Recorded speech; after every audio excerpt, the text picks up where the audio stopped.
예수 크신 주 이름 다 찬양하리라.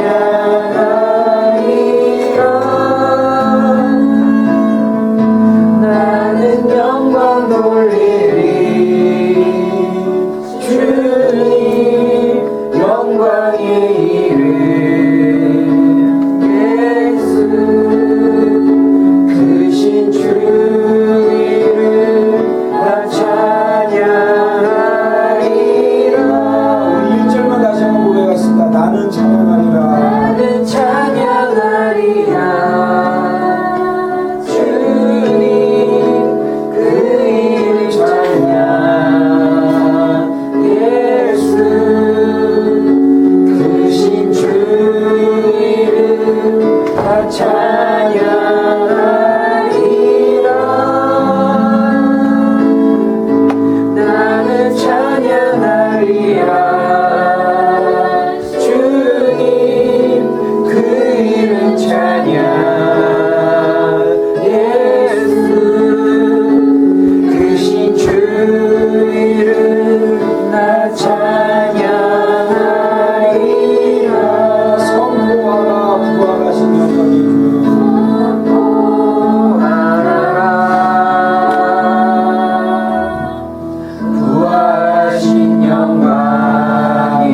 전한 그 이름 온 땅과 하늘이 다 찬양해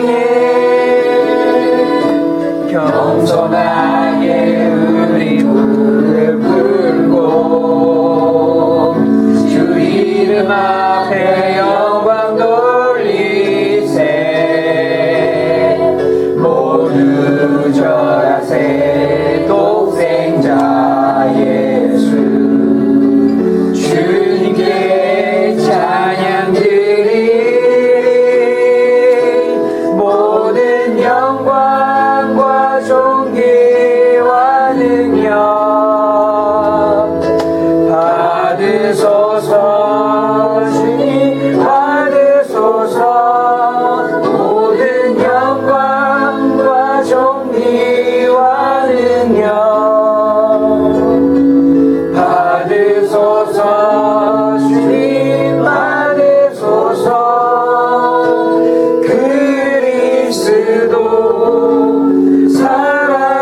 살아계신 하나님 모든 영광과 존귀 모든 영광과 존귀와 능력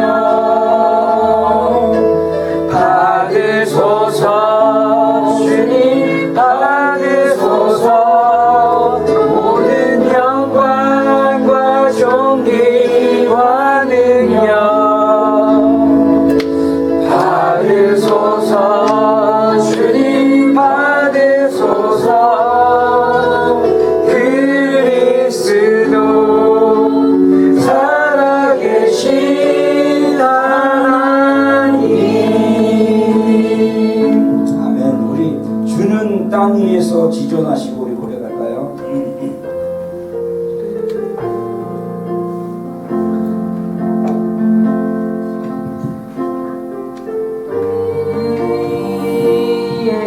위에서 지어나시고 주만이 찾는 나의 신이라 주는 땅 위에서 지존하시고 주는 땅 위에서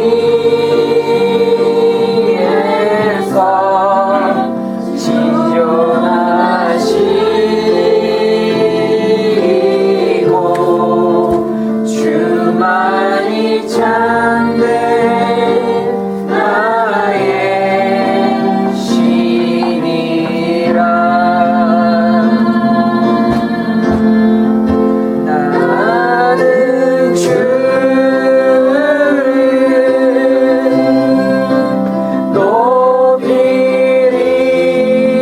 높이리라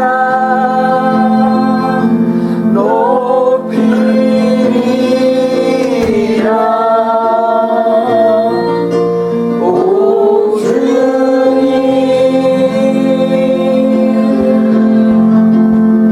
나는 주를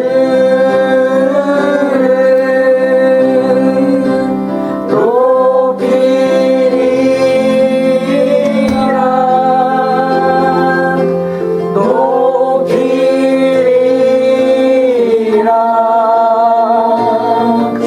오 주님 다시 한번 1절 고백하겠습니다. 주는 땅 위에서 지존하시고 주는 땅 위에서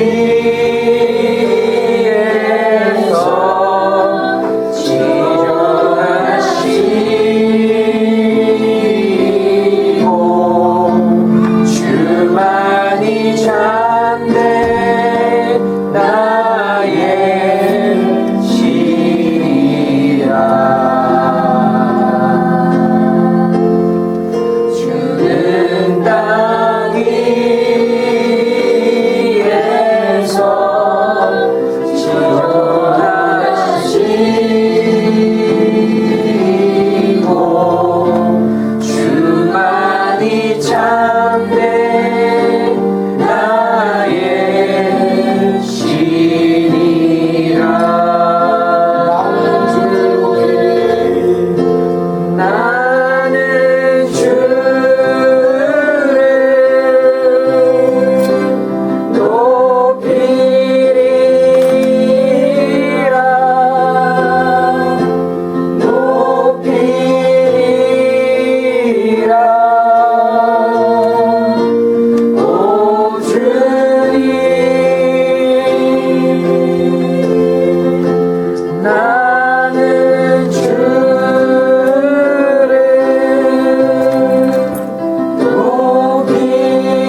예배는 하나님을 높여드리는 것입니다. 우리가 정말 예배 가운데 나왔는데 이 시간에 우리가 우리의 교회에 오기 전에 우리의 감정과 상황과 상관없이 지난 한 주간에 우리의 삶과 상관없이 하나님은 높임을 받으시기에 합당하신 분이십니다. 하나님만이 영광을 받아 주시옵소서. 우리 주 예수 그리스도만이 이 땅 위에 가장 높은 곳에서 영광을 받아 주시옵소서. 하나님, 우리의 예배가 그러한 예배가 되기를 원합니다. 예수 그리스도를 높이기를 원합니다. 우리의 아버지 하나님을 높이기를 원합니다.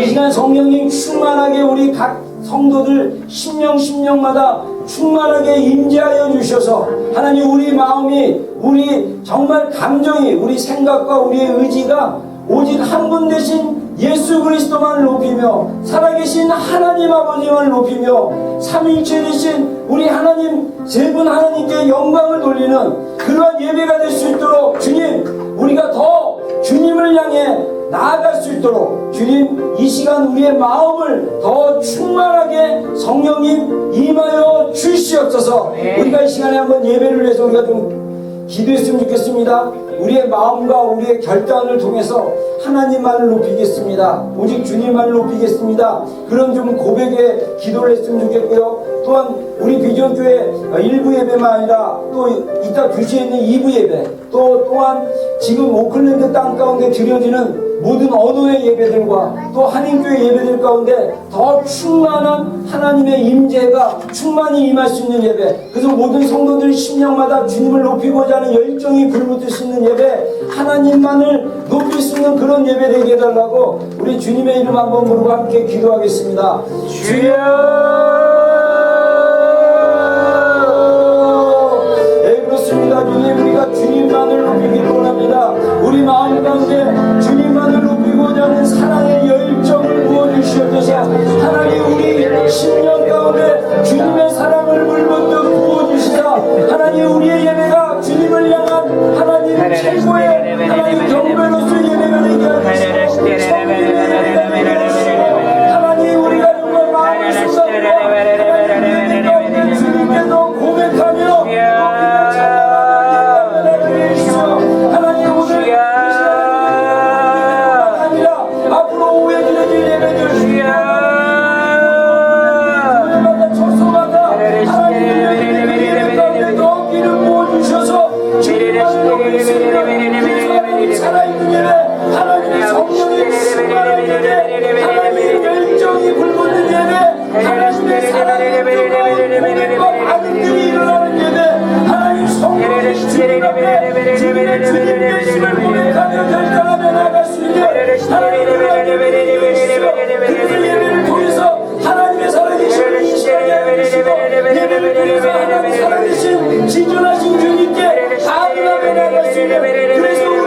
하늘의 아버지 날 주관하소서 주의 길로 인도하사 자유케 하소서 새 일을 행하사 부흥케 하소서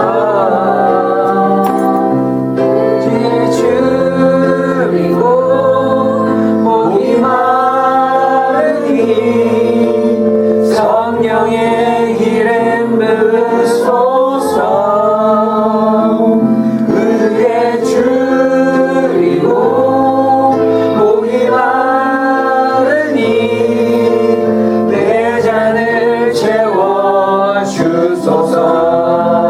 성령으로 채우사 성령으로 채우사 주보게 하소서 주의 임재 속에 은혜 알게 하소서 주대로 살아가리 세상 그날까지 나를 빚으시고 새날 열어주소서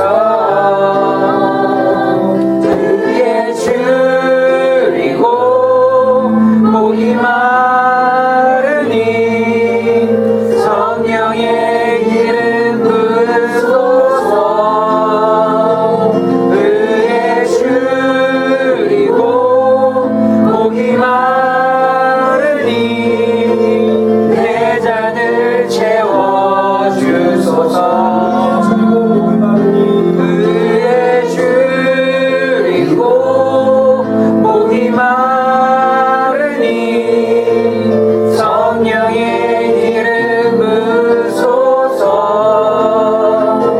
의에 줄이고 목이 마르니 내 잔을 채워주소서 기도하겠습니다. 그렇습니다. 우리의 심령을 항상 주님의 의에 목마르고 정말 의에 주님의 그 사랑에 더 갈급해 할 수 있는 그런 심령 되게 해주셔서 하나님 우리가 날마다 예배 때마다 또한 주님을 찾을 때마다 우리의 심령을 성령으로 채워주시고 주님의 사랑으로 채워주시는 것을 날마다 경험함으로써 우리의 심령들이 날마다 주님 앞에서 새로워질 수 있는 복된 심령들이 될 수 있도록 주님 축복하여 주시옵소서. 하나님 순서에 따라 예물을 드립니다. 주님 기뻐하시는 재정 되게 하여 주시고 드려진 손길들 축복합니다. 차고 넘치는 인생 정말 주님의 공급하심이 끊어지지 않는 그런 복된 인생들 될 수 있도록 좀 축복하여 주시옵소서. 이 재정이 하나님 나라를 위해서 쓰임받을 때 오병이의 기적이 나타나는 재정 되게 해주시고 우리 비전교에 속한 모든 하나님 권속들, 가정들, 우리 자녀들 주님 안에서 날마다 강건하여 하나님 앞에 감사할 수 있는 2016년 될 수 있도록 축복하여 주시옵소서. 예수님의 이름으로 기도드렸습니다. 아멘. 우리 준비하신 분 되겠습니다. 주의 성령의 강물이 나를 채우고 넘쳐 온 땅에 흘러가는 꿈을 꾸네. 주의 성령의 강물이 나를 채우고 넘쳐 온 땅에 흘러가는 꿈을 꾸네. 주의 성령의 강물이 나를 채우고 넘쳐 온 땅에 흘러가는 꿈을 꾸네. 주의 성령의 강물이 나를 채우고 넘쳐 온 땅에 흘러가는 꿈을 꾸네. 채워주소서 부어주소서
우리 잠깐 붙여주시고요. 우리 광고 잠깐 교회 광고 있겠습니다. 우리 먼저 주일학교랑 여기 학생님 가셔야 돼요.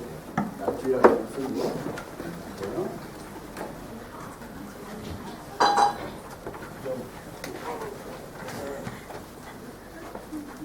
자, 우리 지난 금요일날 우리 버닝워시 6시간 연속 우리 예배와 중보기도 잘 이제 은혜 가운데 좀 마쳤습니다.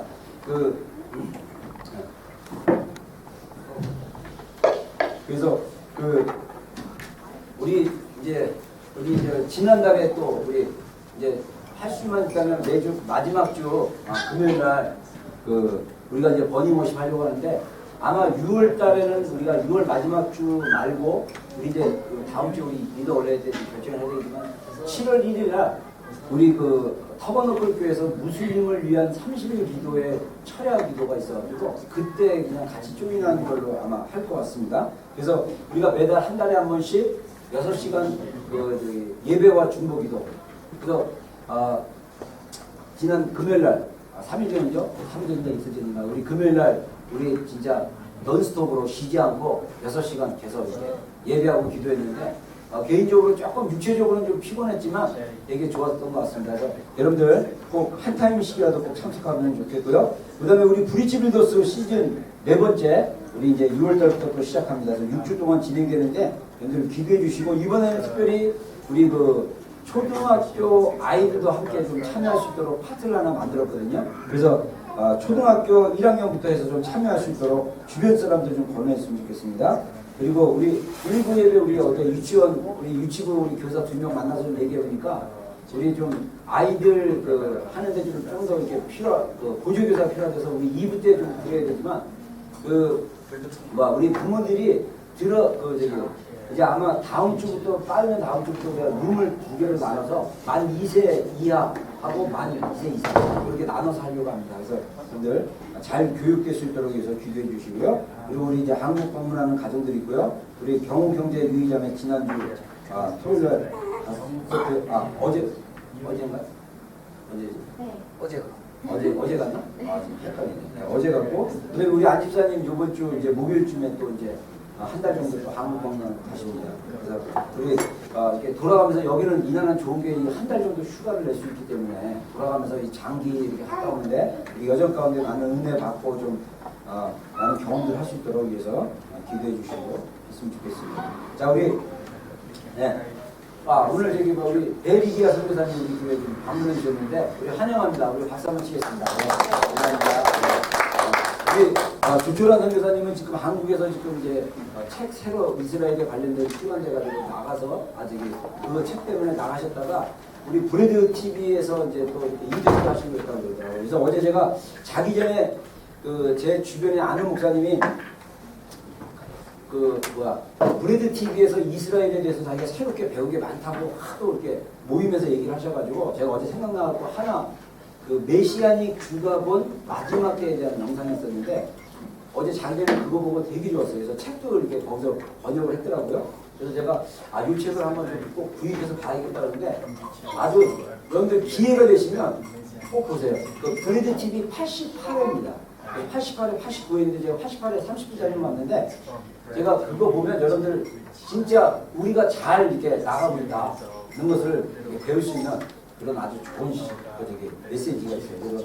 그래서 유대인 박사이면서 신학 박사이시면서 유대인 맡긴 목사님이 쓴 유대인 입장으로 본 요한계시록. 그래서 재밌는 게 출애굽기랑 6월절이랑 요한계시록이랑 이게 같이 병행해요. 7가지 포인트가. 그래서 제가 어제 노트에 다 적었는데 저희가 우리 한 6주 정도인가 거의 한 2달 가까이 우리가 출애굽기 전체 이렇게 말씀 강의를 했었는데 출애굽기와 요한계시록이 같이 연결됐다는 사실에 저도 굉장히 놀래고 그리고 진짜 그분이 해석한 방법이 굉장히 일리가 있습니다. 그래서 여러분들 꼭 시간 되면 브레드 TV 유튜브에서 치시면 됩니다. 꼭 보시기 바랍니다. 자, 우리 하나님 말씀 보겠습니다. 우리 하나님 말씀 이사야서 우리 43장 21절 우리 두 군데의 말씀 보겠습니다. 먼저 우리 이사야 43장 21절 다 같이 한번 읽겠습니다. 시작. 이 백성은 내가 나를 위하여 취하나니 나를 찬송하게 하려 하십니다. 아멘. 자, 우리 하나님께서 이스라엘 백성을 향해서 선지자 이사야를 통해서 말씀하셨지만 이것은 또 오늘날 우리 이방인들인 우리 이방 그리스도인들에게도 또 이게 해당되는 거죠. 하나님이 우리를 만드시고 지으신 목적이 뭐냐? 바로 하나님을 찬송하게 하는. 그래서 영어 성경에 보면 하나님의 찬양을 하나님께 높여드리는 것을 선포하게 하려고 우리를 창조하셨다, 만드셨다 이렇게 말씀하는 거죠.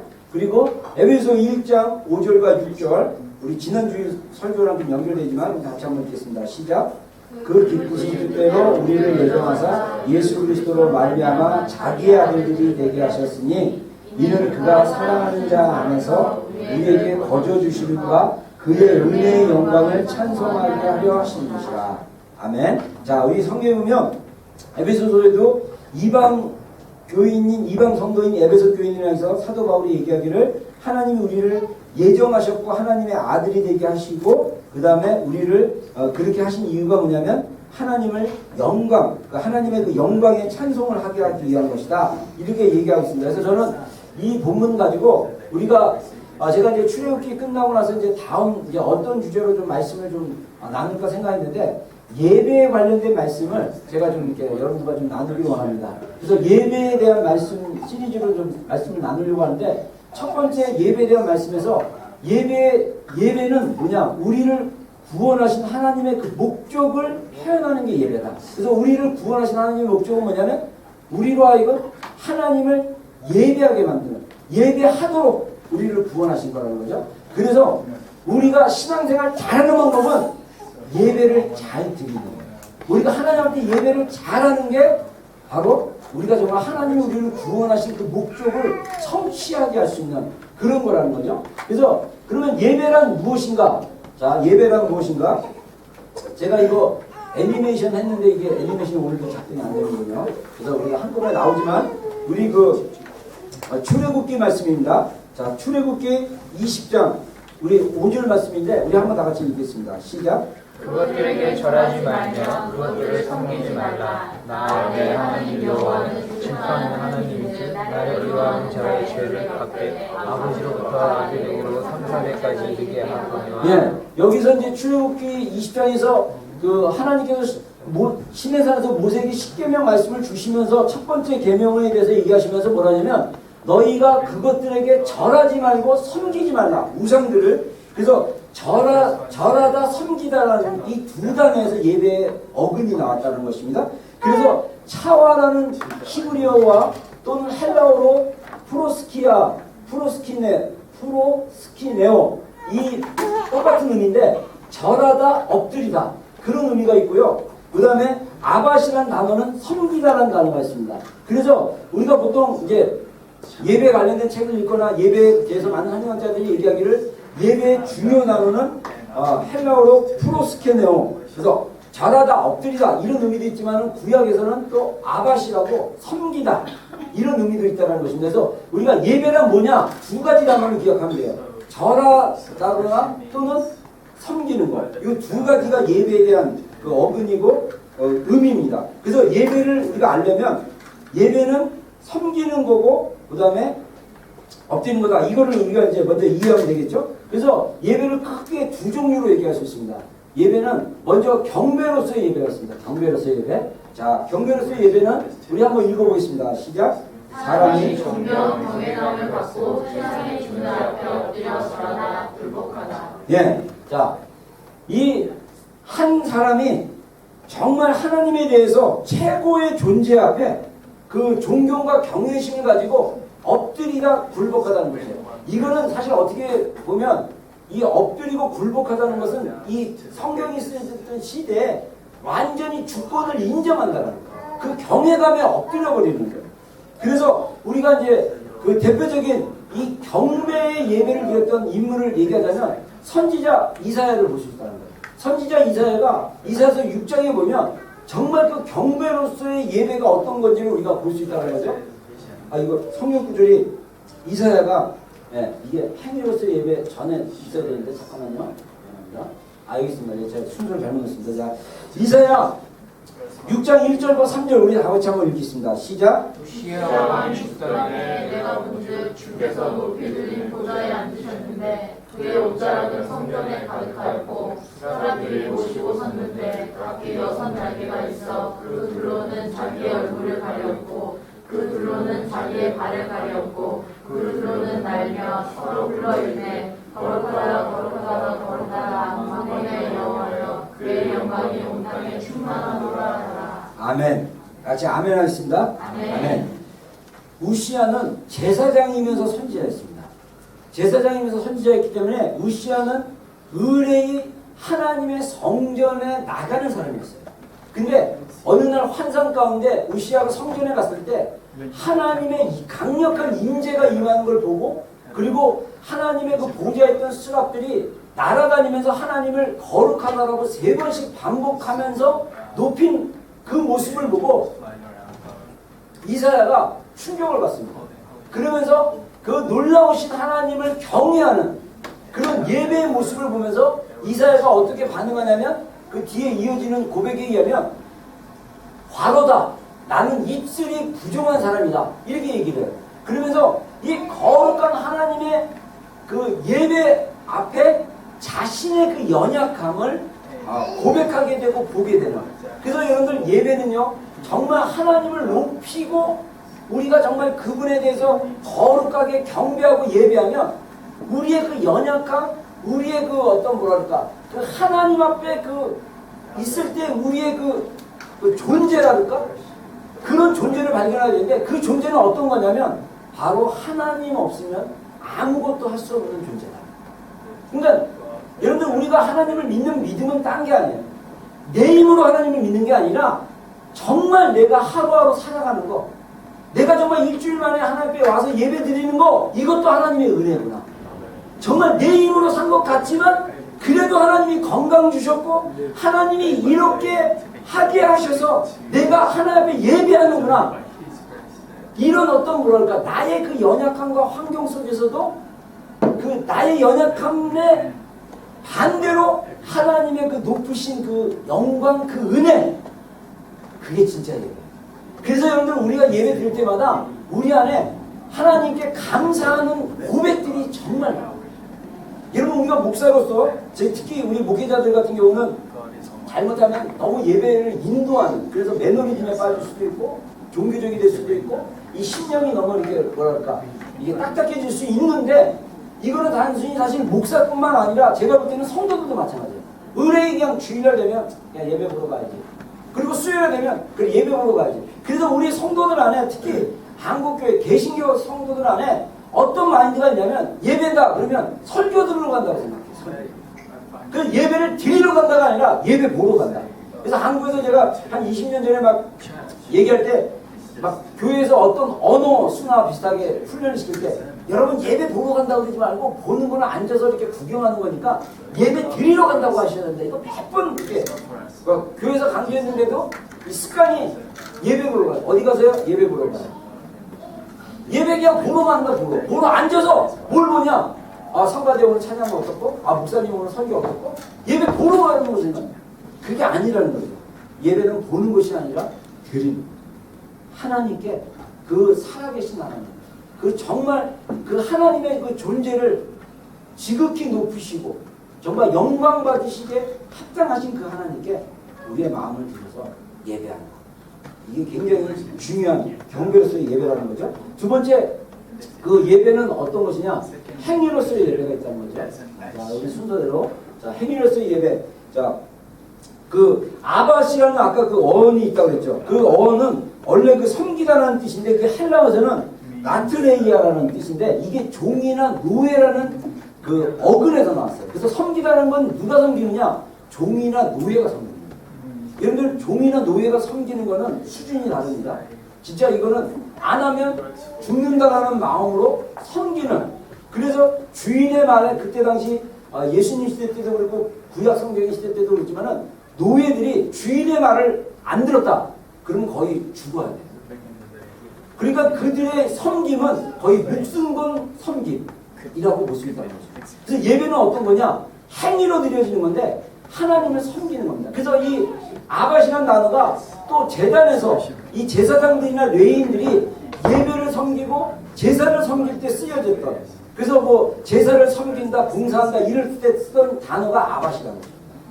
그래서 예배는 어떤 것이냐? 우리가 삶 속에서 삶에서 드려지는 예배가 행위로서의 예배. 그리고 예배 때 우리가 하나님 앞에 나와서 찬양하고 기도하고 또 교제하고 헌금하고 막 이런 행위도 하나님 앞에서 어떤 예배냐면 드려지는 하나님께 행위로서 드려지는 예배다, 이렇게 볼 수 있다는 거죠. 특히 로마서 12장 1절에 그 행위로서의 예배에 대한 구절이 나옵니다. 우리 12장 1절 다 같이 한번 읽겠습니다. 시작. 형제들아, 내가 하나님의 모든 자비하심으로 너희를 권하노니 너희 몸을 하나님이 기뻐하시는 거룩한 상태로 드리라. 이는 너희가 드릴 영적 예배니라. 여기서 그 영적 예배라 할 때 이 예배가 이 헬라어로 나트레이아가 들었습니다. 나트레이아. 그리고 또 재밌는 사실은 뭐냐면요, 이 사도 바울이 사도 바울이 자기를 종으로 얘기할 때 나트레이아 그 어근에서 얘기를 하고, 우리가 로마서 12장 1절에 우리 몸을 거룩하신 하나님의 산 제물로 드리라고 했거든요. 그래서 우리 몸을 하나님이 기뻐하시는 거룩한 산 제물로 드린다는 건 뭐냐면 우리가 삶에서 하나님을 섬기듯이 우리의 삶의 상황 속에서 하나님 섬기듯이 우리가 살아가는 거예요.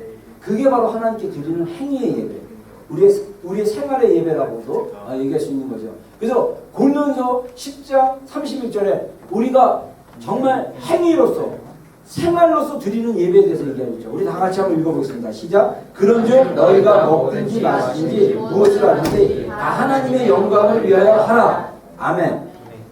여러분, 우리가 먹는 거, 마시는 거, 무엇을 하든지 누구를 위해서, 뭐를 위해서 하라고요?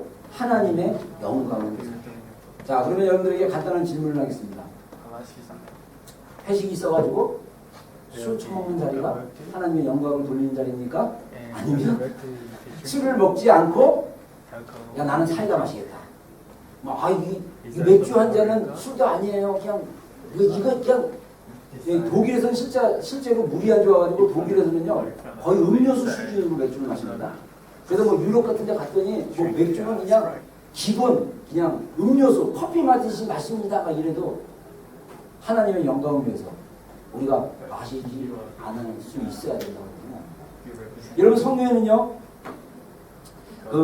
술을 먹지 말라고 금하지는 않았습니다. 술 취하지 말라고만 했죠.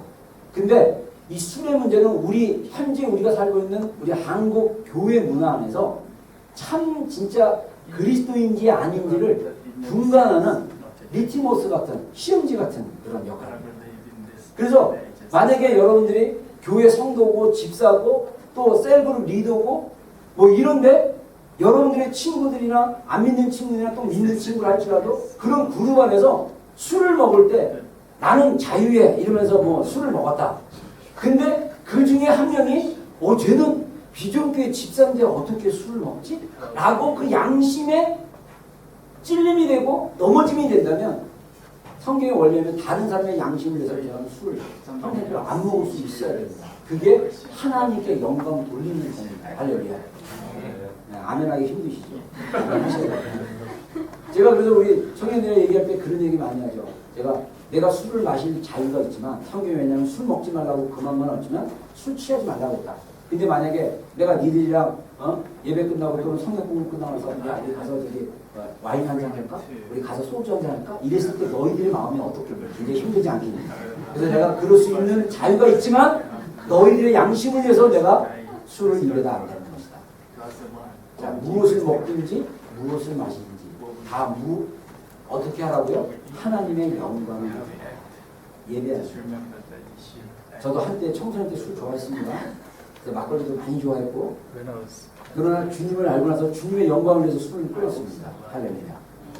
먹는 거, 마시는 거, 삶을 살아내는 거, 이것이 우리가 하나님의 영광을 인식하고 우리가 행동을 절제한다면 여러분 그게 예배예요.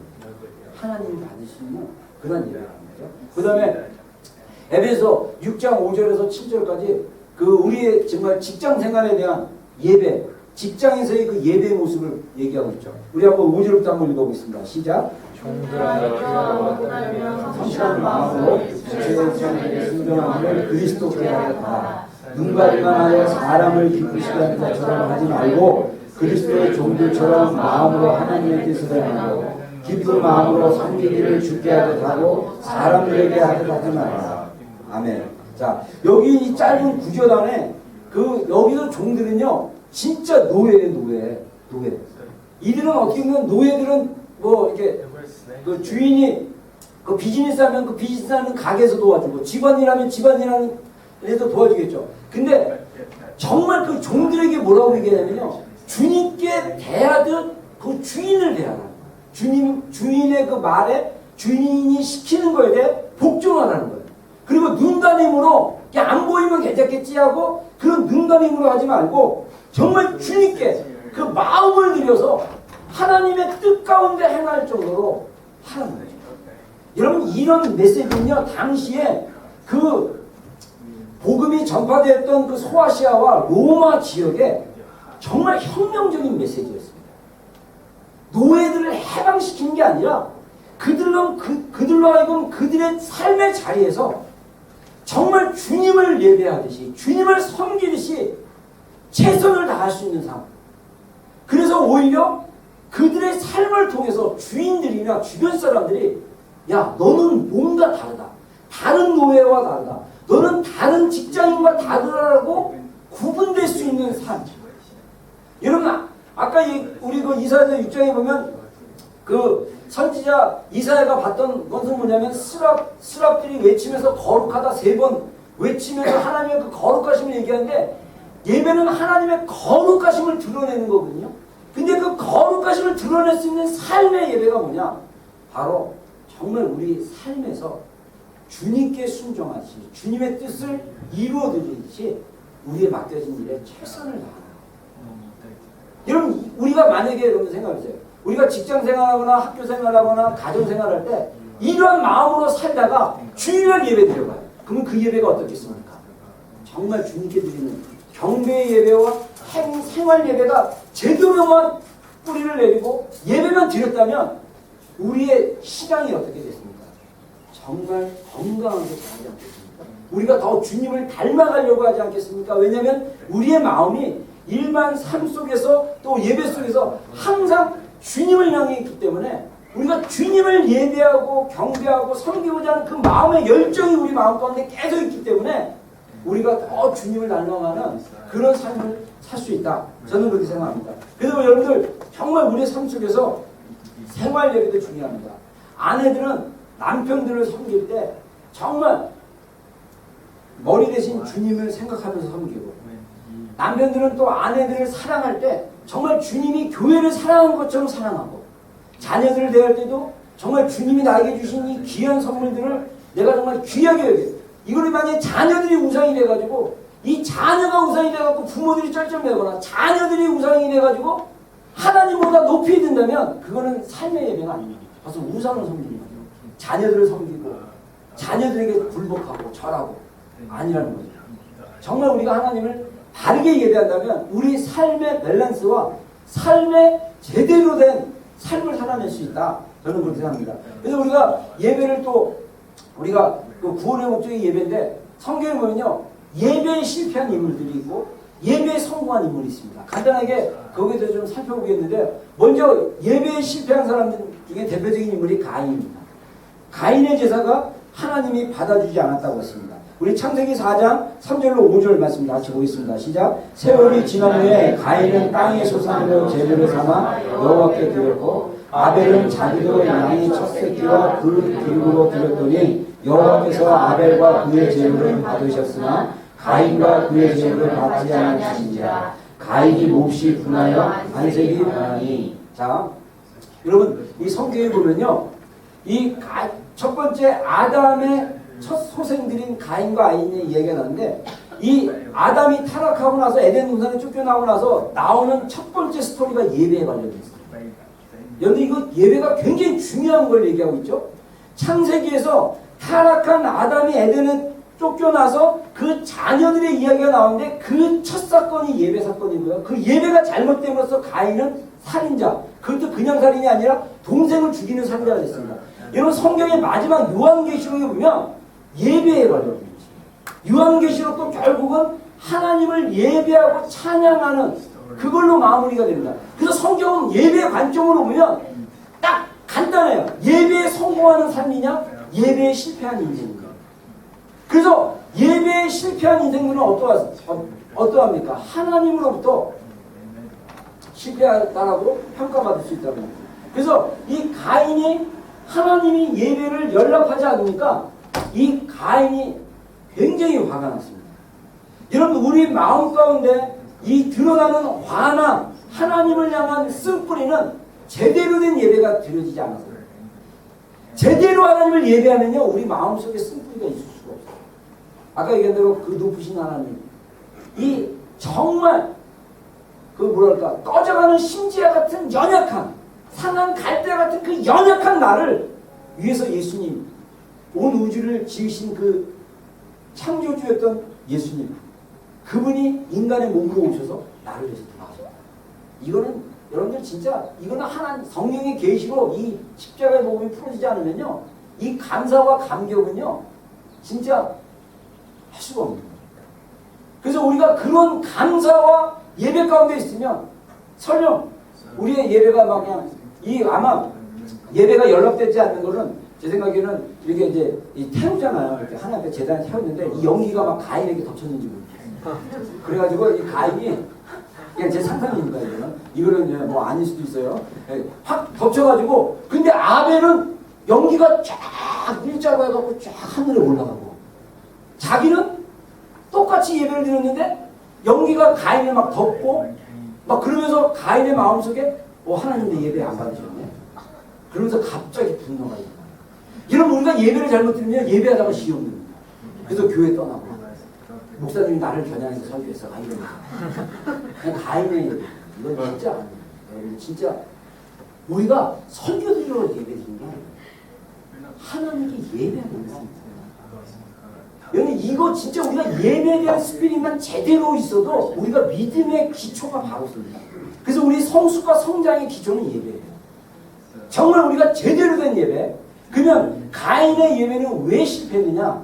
히브리서에서 그걸 말씀하셨죠. 히브리서 11장 4절 우리 같이 한번 읽겠습니다. 시작. 믿음으로 아벨은 가인보다 더 나은 제사를 하나님의 이름으로 드리고자 하시는 증거를 얻었으니 하나님이 그 이름에 대하여 증언하시니라. 그가 죽었으나 그 믿음으로서 지금도 살아나니라. 네. 저도 이 설교 준비하기 전까지는 이걸 잘 몰랐는데 설교 준비하면서 하는 이유 깨닫게 된 게 뭐냐면 히브리서 11장 1절에 믿음은 바란 것의 실상이요 보지 못한 것의 증거니 선진들이 이로써 증거를 얻었느니라 뭐 이런 거 쭉 얘기하면서 믿음으로 얘기할 때 아벨이 딱 나와요. 그러니까 믿음에 대한 선진들에 대한 스토리가 쭉 믿음의 장인 11장이 딱 나왔는데 첫 번째 믿음의 대표자가 아벨입니다. 아벨은 예배를 잘 드리는 죄 때문에 예배를 잘 드릴 때문에 그 형인 가인이 죽여버려요. 예배만 제대로 잘 드려도 정말 거룩하지 않거나 믿지 않는 자들의 분노를 일으킬 수 있는. 여러분 세상이 제대로 된 예배자를 보면요 세상에 이 경건치 않고 거룩하지 않고 하나님을 싫어하는 사람들이 화를 내게 돼요. 그러니까 우리가 제대로 된 예배자가 없다 이렇게 볼 수도 있는 거죠. 여러분 이 믿음으로 가인은 더 나은 제사를 드렸는데 어떤 제사를 드렸습니까? 하나님께 예물에 대해서 하나님이 증거하셨다고 했어요. 자 그러면 우리가 보통 그 예물이가 어떤 문제냐? 우리가 보통 잘못했을까 하면 그냥 그 가인은 그 농사한 걸로 드렸기 때문에 그 양을 드렸었는데 잘못 드렸다 그러는데 그 양과 농사의 차이점은 뭐냐면요 그 예배를 드리는 예물을 드리는 예배자의 태도의 문제였어요. 왜냐하면 가인은 땅에서 힘들어서 기근해서 자기 힘으로 이렇게 양육하고 양은 그냥 물론 양도 이렇게 돌봐야 되는 거지만 여기서의 영적인 의미는 뭐냐면 가인은 자기 힘, 자기 능력, 자기 것이라는 마음으로 예배를 드리는 거고 아벨은 양을 희생해서 드렸잖아요. 그러니까 그 뭐랄까 하나님의 은혜, 희생의 은혜, 그 그 값을 대신 지불한 그 속죄의 은혜, 그래서 하나님께 주신 양, 그래서 그 양은요 아벨이 만들어낼 수 없는 거예요. 그 양은 생명이잖아요. 그 생명을 바쳐서 드렸다는 건 은혜를 얘기합니다. 그래서 저는 개인적으로 이걸 묵상하면서 왜 하나님이 그 아벨의 예배를 받고 가인의 예배를 하는데 예물에 대해서 이게 다르게 생각하셨냐? 가인의 마음의 태도는 내가 힘써, 내가 농사했는데 내 이게 좋은 거 드리기 너무 싫어.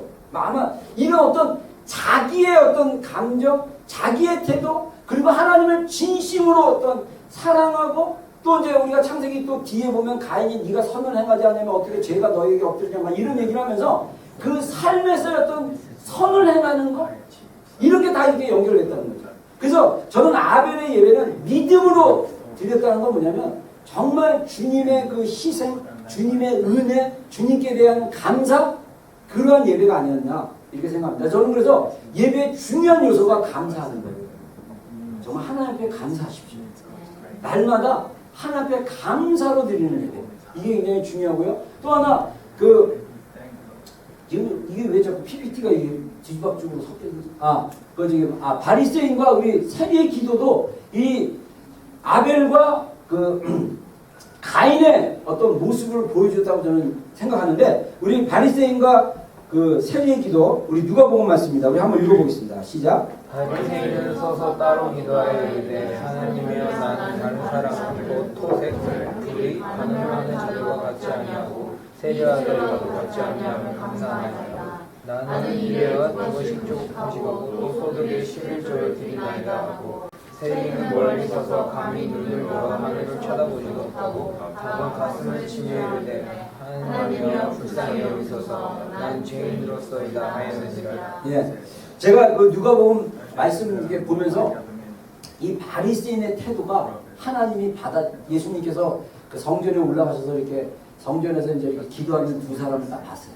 그러면서 이 뒷구절에 보면요 뭐라고 하냐면 바리새인의 기도보다는 세리의 기도를 하나님 받으셨다 이렇게 얘기를 하는데, 무릇 자기를 높이는 자는 낮아질 것이고 자기를 낮추는 자는 높아질 것이다 이렇게 말씀하십니다. 여러분, 바리새인의 기도는 너무 당당했어요. 하나님, 제가 11조도 드리고요, 내가 저 옆에 있는 세리처럼 죄도 안 지고요, 저 이렇게 의롭게 살았습니다. 자기 의와 자기 힘. 세리는요 삶 속에서 죄인으로 살았어요. 그냥 세금 띄어먹고 또 이렇게 로마 사람들에게 세금 바치다 보니까 나도 먹고 살아야겠다 싶어가지고 막 그냥 같은 동족인 유대인들 막 이렇게 핍박하고 막 강제로 뺏고 막 이런 일을 하는 게 있어요. 그래서 이게 하나 앞에 나왔는데 막 그게 생각나는지도 모르겠어요. 막 죄가 생각나고 내가 연약했던 거 생각나고 막 그러니까 너무 하나 앞에 정말 뭐 이렇게 뭐 도와달라는 기도도 못하고 그냥 가슴만 치면서 주님 저는 죄인입니다. 하나님 저는 죄인입니다. 이렇게 고백하는 거.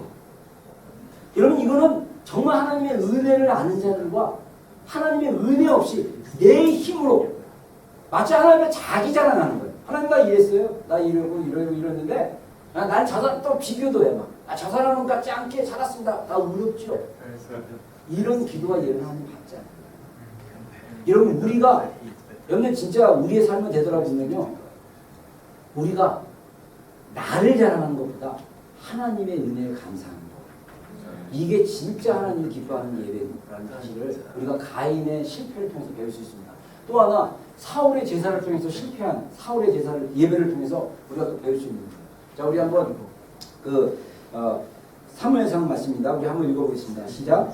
사무엘이 이르되 여호와께서 번제와 다른 제사를 그의 목소리를 청명하는 것을 좋아하시길 바랄까. 순종이 제사보다 낫고 듣는 것이 순양의 기름보다 나으니 이는 거역하는 것은 점치는 죄와 같고 왕고한 것은 사신 우상에게 절하는 죄와 같으니라.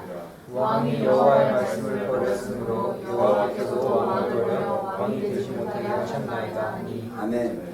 사울이 왕이 되고 나서, 이스라엘의 첫 번째 왕이 되고 나서 첫 번째 수행했던 전쟁이 아말렉과의 전쟁이 있는데, 아말렉 전쟁할 때 하나님이 완전히 아말렉의 모든 걸 다 진멸하라고 했는데, 사울이 자기 보기에 좋은 이 소나 이런 거하고 아각 왕을 살려줬어요. 그러니까 사무엘이 와서 왜 하나님의 말씀에 순종하지 않습니까? 라고 얘기를 하면서 순종이 제사보다 낫다. 그러니까 이 사울이 하나님 앞에 정말 예배자로 나가고 싶었지만 그 사울 안에 뭐가 있었냐? 불순종의 마음이 있었고 불순종의 삶의 태도가 있었다. 여러분 우리가 아무리 하나님 앞에 11조를 드리고 제사를 드리고 예배를 드려도 우리 삶 가운데 하나님의 말씀을 거역하고 불순종하는 그런 예배자로 살아간다면 하나님이 그 예배를 성공한다라고 그러죠. 그래서 우리는 어떻게 해야 되냐? 항상 하나님의 말씀에 순종하려는. 물론 여러분들 너무나 내가 정말 이게 순종하려고 그러는데 내가 연약해서 불순종할 수도 있고 넘어질 수도 있고 또 뭐 그럴 수 있어요. 그러나 중요한 건 뭐냐면 거역하는 건 다릅니다. 그래서 우리가 미성숙과 반란은 구분할 수 있어야 돼요. 정말 불순종하려는 태도인지 아니면 미성숙해서 순종하지 못한 건지 이 영역을 우리가 구분할 수 있고 우리가 부족하지만 그럼에도 불구하고 주님 의지하고 순종하는 삶, 순종하는 예배 그걸 하나님이 기뻐한다는 거죠. 그래서 저는 이 성공한 예배자로 다임 저는 그래서 뭐 성경에 수많은 인물이 나오지만 제가 개인적으로 정말 성경에 두 인물을 꼽으라고 그러면 예수님 빼고 두 인물을 꼽으라면 다윗과 바울을 정말 제 인생의 어떤 그들의 삶을 연구해서 그들의 삶과 같은 믿음과 그런 것들을 좀 살아내면 좋겠다라는 마음이 좀 듭니다. 다윗은 정말 예배자였어요. 다윗이 시편 51편 이 말씀에서 이 시편 51편 여러분들 성경에 보면요. 이 가로로 옆에 다윗이 어떻게 이 시를 짓게 되는지 이 고백을 하게 되는지 나오는데 다윗이 밧세바와 동침하고 나서 선지자 나단에게 질책을 받고 나서 다윗의 고백의 시편입니다. 우리 한번 읽어보겠습니다. 51편 9절과 12절입니다. 다 같이 읽겠습니다. 시작. 주의 얼굴을 내 죄에서 돌이키시고 내 모든 죄악을 지워주소서. 하나님이여 내 속에 정한 마음을 창조하시고 내 안에 정직한 영을 새롭게 하소서. 나를 주 앞에서 쫓아내지 마시며 주의 성령을 내게서 거두지 마소서. 주의 구원의 주범을 내게 보시켜 주시고 저항하는 심령을 주사 나를 붙드소서. 아멘. 자 여기서 이 다윗이 자기의 그 죄가 드러났을 때 하나님의 그 예언으로 딱 자기 죄가 드러났을 때 다윗은 바로 회개하면서 하나님 앞에 기도했던 게 뭐냐면 자기의 그 심령을 새롭게 해달라는 거예요. 그래서 다윗은 이 심령을 새롭게 하면서 자기에게 다시 한번 하나님을 섬기자 하는 그 자원하는 그 심령을 새롭게 해주십시오라고 고백하면서 하나님이 원하는 그 예배는 어떤 예배냐? 상한 마음을 가지고 나오는 예배. 그래서 이사야서에 보면 시편 51편 17절에 보면 하나님께서 구하는 제사는 상한 심령이라 하나님이여 상하고 통회하는 마음을 주께서 멸시하지 아니하시리이다.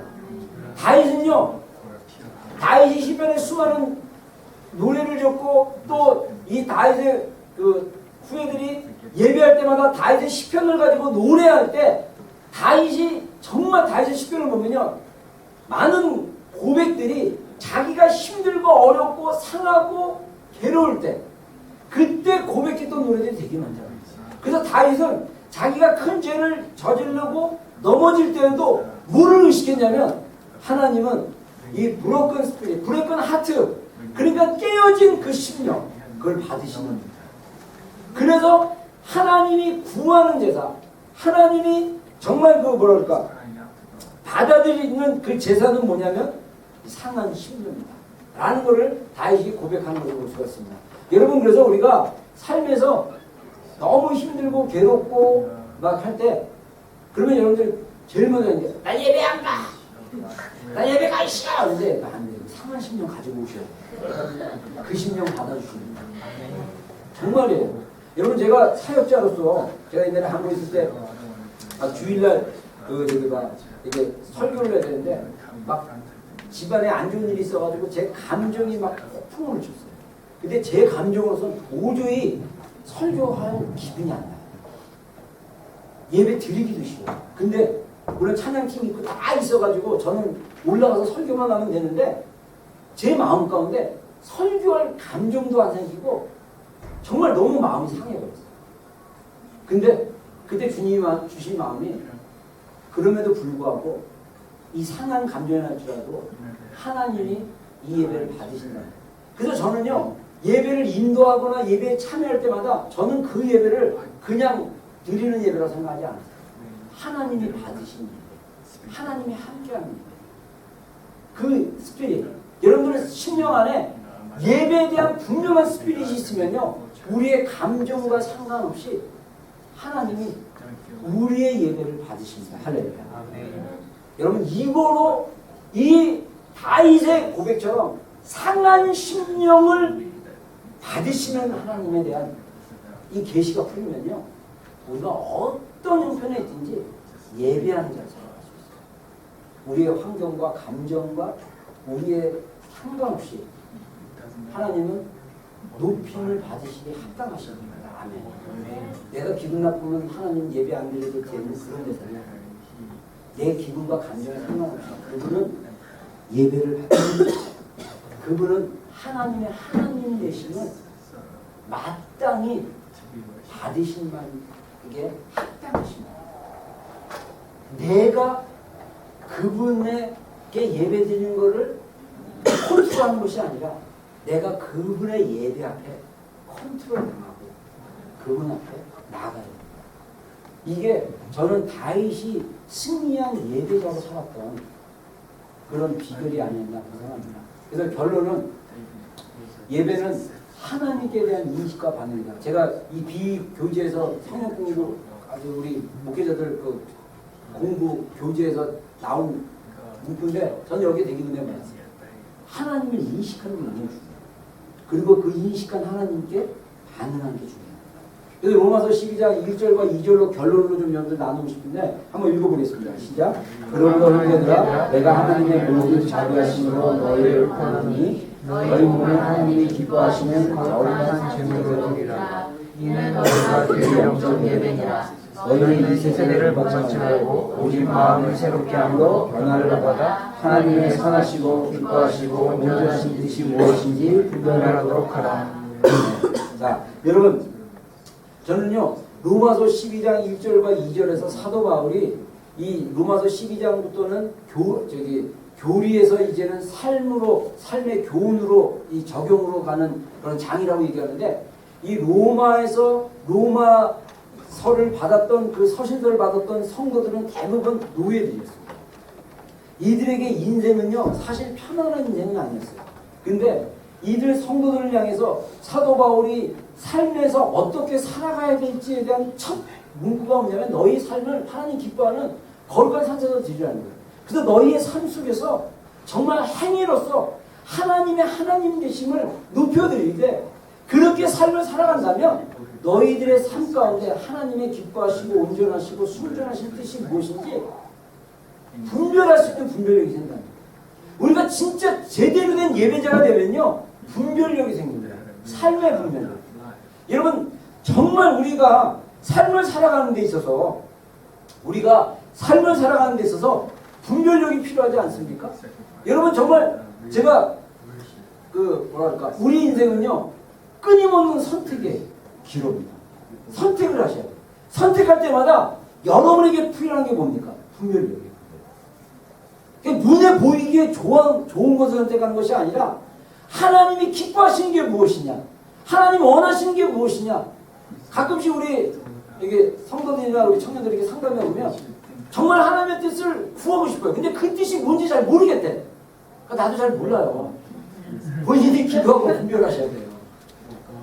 물론 제가 예언이 확 풀려가지고 그냥 뭐 하나님 이거 원하신다 해서 딱 그냥 답을 주는데, 하나님 그렇게 쉽게 가는 것보다 우리가 분별해요. 그러니까 우리가 그 하나님의 온전하시고 기뻐하시고 선하신 뜻을 분별하는 가장 좋은 방법은 저는 예배라고 생각합니다. 여러분들이 정말 예배자가 돼서 생활 속의 예배, 또한 그 예배 가운데 드리는 경배로서의 예배만 제대로만 예배하고 예배자로 되면요 하나님의 뜻을 아는 거예요. 하나님의 마음을 아는 거예요. 저는 그래도 자랑스럽게 다른 목회자들한테 당당하게 그런 얘기해요. 내가 정말 주님의 그 심장을 만진 것처럼 내가 정말 주님의 사랑을 깊이 경험을 하고, 제가 주님의 사랑을 경험하고 나서 제 안에, 제가 지난주에 얘기했던 걸로 기억하는데, 제 안에 정말 예수님이 높아졌으면 좋겠다라는 열정이 제 안에 들어갔어요. 그래서 저는요 주님을 높이는 찬양을 굉장히 좋아합니다. 그냥 그걸 높이고 싶어요. 맨날 그냥 내가 힘든다고 막 고백하는 그런 찬양 말고 그냥 내가 힘든 거랑 상관없이 주님만이 높아지기를 바랍니다. 주님이 영광 받으시기 원한다. 그런 마음으로 이렇게 정말 나아가니까 내 삶의 선택이 심플해져요. 하나님 기뻐하는 거. 하나님 원하시는 게 뭐예요? 하나님 기뻐. 그러니까 내 마음에 제 안에 어떤 소원이 있냐면 하나님 기뻐하시는 걸 선택하고 싶은 거예요. 그러면요 선택이 되기 쉬워요. 근데 내 안에 욕심이 있잖아요. 갈등 생깁니다. 이거 주님 이거 막 이러고 싶어. 근데 주님께 드리면 정말 주님 걸 선택하면요 내 욕심이 주님 것이 되잖아요. 나에게 선물로 돼요. 이걸 진짜 알아들었으면 좋겠어요. 욕심은요 내 욕심은 내 힘으로 성취할 거예요. 내 방법으로 하는 거예요. 하나님의 선물은 하나님께서 주시는 거예요. 그러면 우리는 어떻게 합니까? 하나님을 의지하고 내 욕심, 내가 원하는 디자이어 어떻게 합니까? 하나님께 드려야 돼요. 하나님께서 받으시면 그걸 우리에게 선물로 주시는 거예요. 저는 그게 영적 원리라고 생각해요. 저는 그거를 심플하게 내 삶 가운데 터득했어요. 그래서 제가 설령 원하고 갖고 싶은데 할지라도 저는 제 힘으로 하지 않습니다. 하나님께 주권을 인정하고 하나님께 드려요. 그러면 하나님에 대한 믿음과 순종함으로 하나님이 선물로 주신 거예요. 그러면 저는 그걸 받았을 때 내 힘으로 한 게 아니에요. 하나님이 주신 것입니다. 할렐루야. 그런데 이거는 제가 주님의 사랑을 경험하고 나서 제가 깨달은 게 딱 앱솔루트리 시리즈. 절대 믿음, 절대 기도, 절대 예배, 절대 주님 은혜. 제가 그 시리즈로 옛날에 설교한 거 같아요. 근데 이게 딱 하나님 주신 감동이었어요. 그러니까 철저하게 나는 없고 주님만 계셔요. 나는 낮아지고 주님이 높아져요. 여러분 우리가 제대로 된 예배자가 되면 우리 삶 가운데 주님이 높아지고 그래서 우리의 그 생활 속에 무엇을 먹든지 마시든지 다 하나님의 영광을 위하라. 이게 우리의 스피릿이 되어버리면 우리가 그런 예배자 되면 우리 삶의 선택이 굉장히 쉬워져요.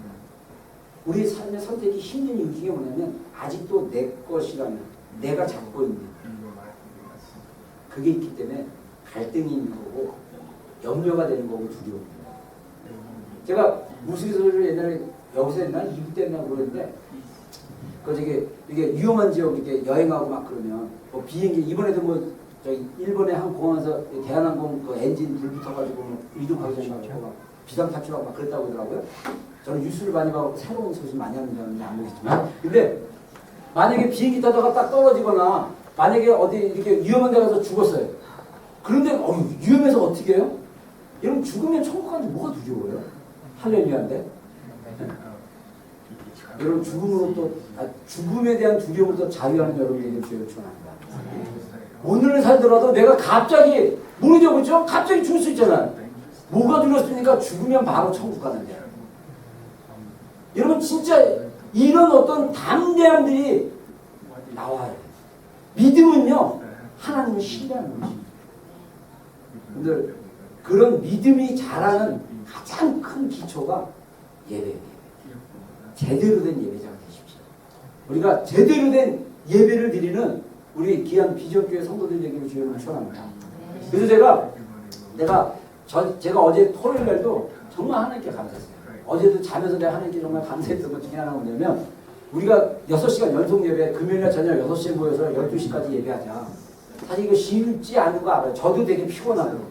저도 이렇게 몸이 좀 피곤한데 근데 이번 금요일날은 좀 낫거든요. 근데 우리 지체들이 제 세션으로 나눠가지고 막 기도하고 찬양하고 이게 자연스럽게 막 이어지는데 저는 너무 마음이 막 기쁜 거예요. 그런데 어떤 마음이냐면 야 우리가 뭐 영화 보거나 뭘 할 때 뭐 밤새 막 새벽 2시 3시까지 뭐 하다 보면 새벽 2시 3시 막 이러고 뭐 내리 하다 보면 3시간 4시간 막 하는데 우리가 그냥 예배하는 자리에 그냥 6시간 앉아있는 거예요. 그냥 10시간 앉아서 그냥 같이 기도하고 찬양하고 때로는 뭐 졸 수도 있고 뭐 때로는 힘들 수도 있는데 우리가 그 예배 자리에 그냥 앉아서 자리에 지켜있는 것 자체가 정말 되게 좋은 것 같아요. 그래서 제가 어제 저녁에도 내가 이거 끝내야 되는데 자꾸 길어지면 안 되는데 어제도 제가 어떤 지체들이랑 만나서 그 얘기했어요. 금요일에 어땠니? 이렇게 물어보면서 얘기하면서 제가 딱 떠오른 게 뭐냐면 야 우리가 그냥 하나님만이 청중이고 우리가 하나님만 청중이고 남은 보지 않고 그냥 그 자리에서 하나님을 기쁘시게 하려고 12시간 그냥 예배 드리면 어떨까? 우리가 그냥 딴 거 보지 말고 우리 하나님만 높여주고 하나님만 그냥 예배 받으시라고 12시간 동안 돌아가면서 그렇게 예배 드리면 좀 어떨까? 저 그 생각하니까 되게 기뻐요.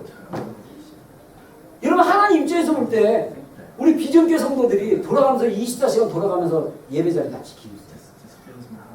그 하나님 볼 때 얼마나 기쁘겠어요. 야 얘네들이 어쩔 때는 막 믿으면서 목사님 왜 하필 이 시간에 나를 세웠어. 진짜 힘들어 죽겠어요. 투덜거리면서도 나와서 예배하는 거야. 근데 그 예배 받아주신다고 생각해보세요. 여러분 우리가 정말 하나님에 대한 인식 하나님은 예배 받으시기에 합당하신 분이고 그런 스피릿이 우리 안에 있다면 여러분 우리 인생은요 성공하는 인생입니다. 그래 우리가 여러분 정말 진짜 하나님 앞에 예배로 성공하는 여러분이 되기를 주의 이름으로 축원합니다. 기도하겠습니다. 같이 한번 기도하겠습니다. 오늘 말씀 좀 생각하면서 여러분들 오늘 여러분들은 어떤 예배자입니까? 여러분의 예배는 정말 하나님을 향한 그런 경배로서의 그런 예배, 하나님을 인식하는 예배, 하나님께 반응하는 예배로 드려지고 있습니까? 만약에 그런 태도가 아니었다면 우리 이 시간 좀 한번 회개했으면 좋겠어요. 한번 회개하시고 그리고 하나님 앞에 좀 결단했으면 좋겠습니다. 다시 한번 하나님 제가 다윗과 같은 예배자로 주님께 정말 예배하는 나이십니다. 우리 좀 그렇게 결단하고 고백하는 시간 하겠습니다. 기도하겠습니다. 하나님 우리가 결단하고 고백하는 것은 진짜 예배자 되기를 정말 다윗과 같은 예배자 되기를 우리의 심령이 상한다 할지라도 주님의 믿음으로 나가는 자 되기를 주님 기뻐하는 자 되기를 주님 우리의 예배를 받아주시고 승리하는 예배가 되게 해주시고 영광 돌리는데 부족하면 그런 예배가 될 수 있도록 주님 역사하여 주시옵소서. 예 주님 기뻐하는 예배가 되게 해주십시오. 주님 함께 해주십시오. 기도하겠습니다.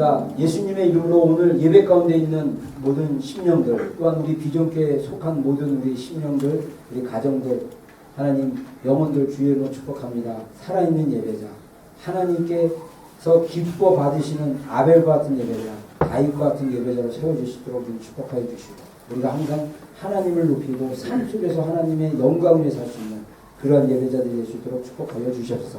예수님의 이름으로 기도했습니다. 아멘. 우리 마지막 찬양 나의 부르시 우리 일어나서 우리 찬양하고